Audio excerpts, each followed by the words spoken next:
pédagogie ne se confond pas avec les sciences de l'éducation. Les sciences de l'éducation, c'est un ensemble de connaissances qui sont mises à disposition des éducateurs. Il y a des connaissances en matière de psychologie, de sociologie, de neurosciences, mais aussi d'économie, de linguistique. Tout cela constitue des sciences contributives à l'éducation. Et puis, la pédagogie, c'est la mise en œuvre, c'est la pratique de l'éducation.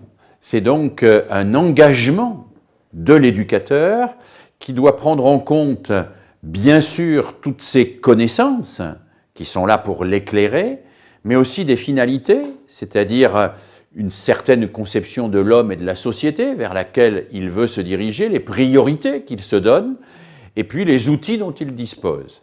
Alors je dirais la pédagogie est un art de faire.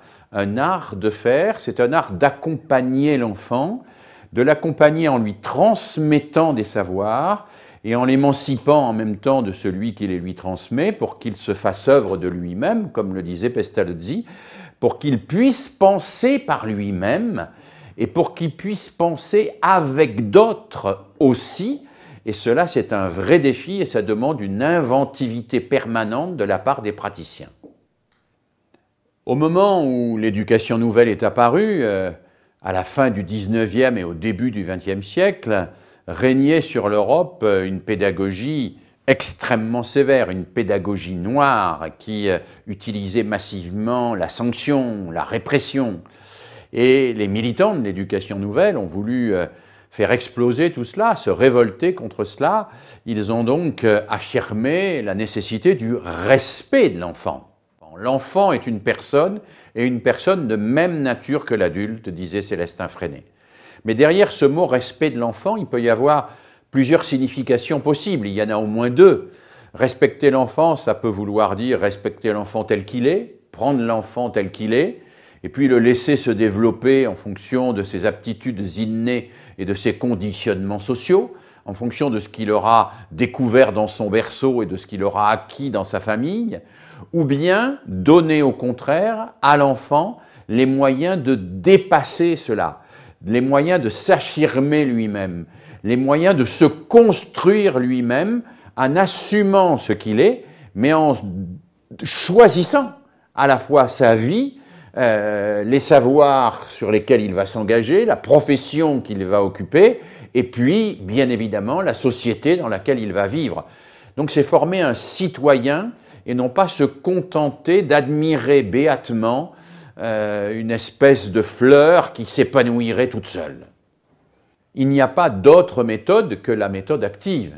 Personne ne va chercher à promouvoir une méthode passive, ni à dire que l'enfant doit être passif.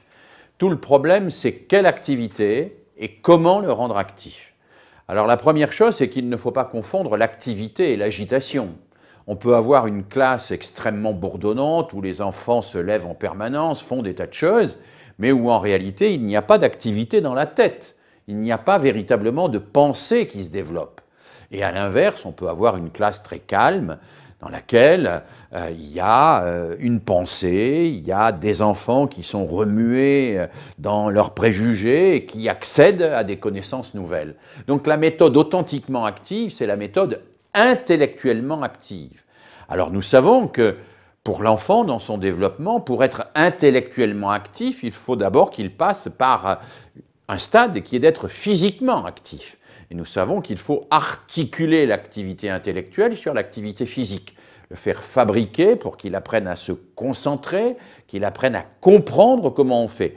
Mais progressivement, il faudra émanciper l'enfant de cela pour l'amener à des activités intellectuelles qui se définissent par le fait qu'il y a ce que nous appelons un conflit socio-cognitif, c'est-à-dire qu'il y a dans la tête de l'élève quelque chose qui bouge parce que ça entre en relation avec quelque chose qui vient. Ce qui vient de l'extérieur interpelle ce qu'il y a à l'intérieur, ce qui est interpersonnel devient intrapersonnel et l'élève devient lui-même quelqu'un capable de dialoguer en lui-même avec les autres et avec le monde. Ça, c'est être authentiquement actif et se préparer à être authentiquement citoyen. L'éducation n'est pas en soi une éducation à la démocratie. Il y a des éducations à la dictature, il y a des éducations à la soumission, il y a des éducations à la pulsion, où on invite les enfants à céder à leurs caprices et à ne jamais réfléchir. L'éducation telle que, me semble-t-il, nous devons la construire, l'éducation telle que je l'appelle de mes voeux, est une éducation à la capacité à penser, c'est-à-dire à la capacité à réfléchir, à dépasser les stéréotypes, à dépasser les idées toutes faites, à dépasser les croyances auxquelles on a été attaché de par sa famille ou de par son histoire, pour construire des savoirs élaborés et pour rentrer en interlocution avec les autres. Et c'est là qu'elle touche fondamentalement la démocratie.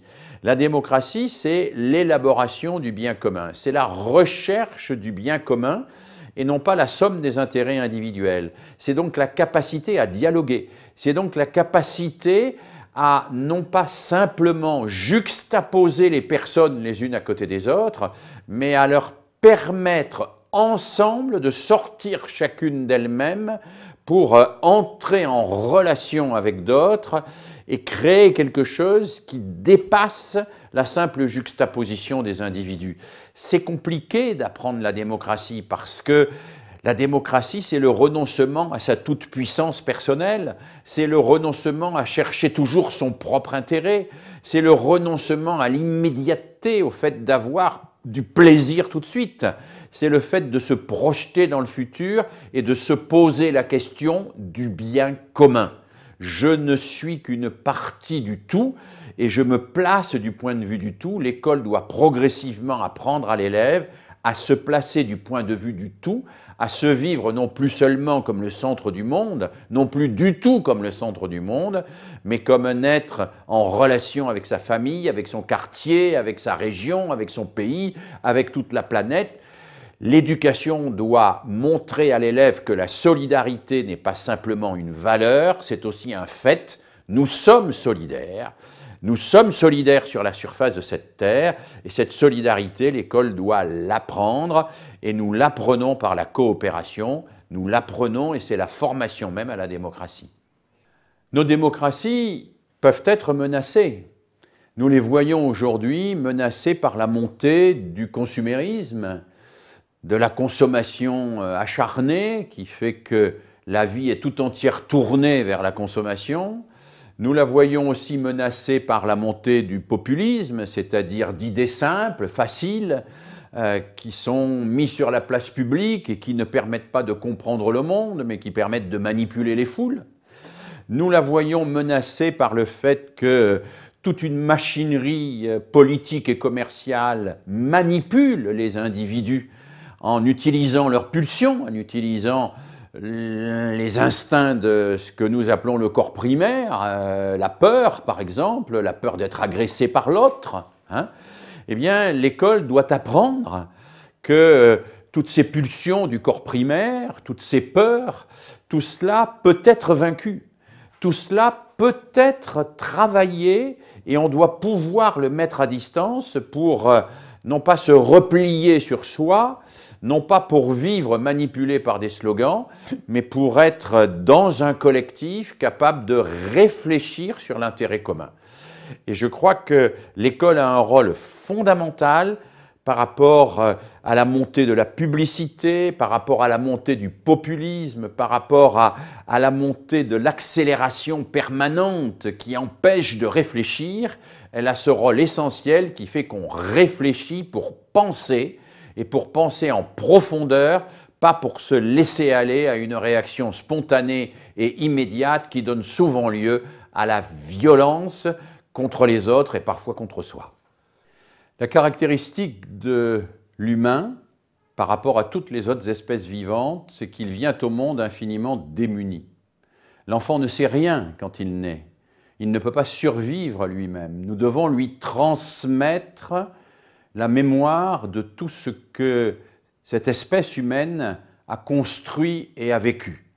Alors cette transmission, c'est bien sûr les gestes du quotidien, c'est le langage, mais c'est aussi toute cette histoire qui a sédimenté et qui a fait que nous avons construit progressivement une société plus humaine, que nous avons parfois été tentés de basculer dans la dictature, de basculer dans la barbarie.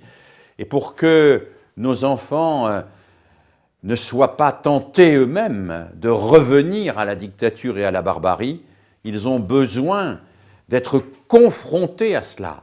Ils ont besoin de regarder l'histoire qui a été vécue par leurs parents, par leurs grands-parents, par leur pays, parce que c'est eux qui vont faire le choix. L'histoire, ça n'est pas simplement dire aux enfants « voilà ce qui s'est passé il y a 100 ans, il y a 200 ans, il y a 300 ans ». L'histoire, c'est dire « voilà ce qui s'est passé, tu dois le savoir parce que demain, c'est toi qui vas décider de ce qui se passera. Et tu décideras d'autant mieux de ce qui se passera que tu sauras ce qui s'est passé, les dangers qu'ont courus les hommes et les espoirs qu'ils ont eus aussi. » Nous voyons émerger aujourd'hui un certain nombre de phénomènes préoccupants. Ceux qui, par exemple, exploitent la colère des jeunes ou leur insatisfaction pour les entraîner dans des idéologies radicales et mortifères. Nous voyons se développer des théories du complot qui sont des visions schématiques, caricaturales de la réalité. Nous voyons se développer des préjugés, des stéréotypes. Nous voyons même revenir parfois des formes de racisme. Et face à cela, il me semble que l'éducation a une responsabilité fondamentale. Responsabilité dans l'acquisition de la lucidité. La lucidité, c'est aider le jeune à comprendre que ce qui est simple n'est pas forcément vrai. Alors bien sûr, ce qui est simple n'est pas forcément vrai, c'est compliqué parce qu'on aimerait bien que ce qui est simple soit vrai. Mais il faut mettre l'enfant en recherche. Il faut lui montrer à travers des activités que ce qu'il croit, au fond, c'est peut-être pas comme ça que ça se passe en réalité, que c'est plus compliqué, qu'il y a même des choses qu'on ne sait pas. Et il faut transformer la satisfaction de celui qui croit tout savoir en plaisir de celui qui veut comprendre, et qui sait qu'il ne sait pas tout, qui sait qu'il doit chercher, qui sait qu'il doit s'investir pour chercher, et que sa recherche ne doit jamais s'arrêter, puisque c'est cette recherche qui l'ouvre aux autres, qui l'ouvre au monde, et qui lui permet de ne pas s'enquister, ni dans la consommation, ni dans le fanatisme, ni dans tout ce qui lui donnerait une identité facilement, mais qui nierait son humanité.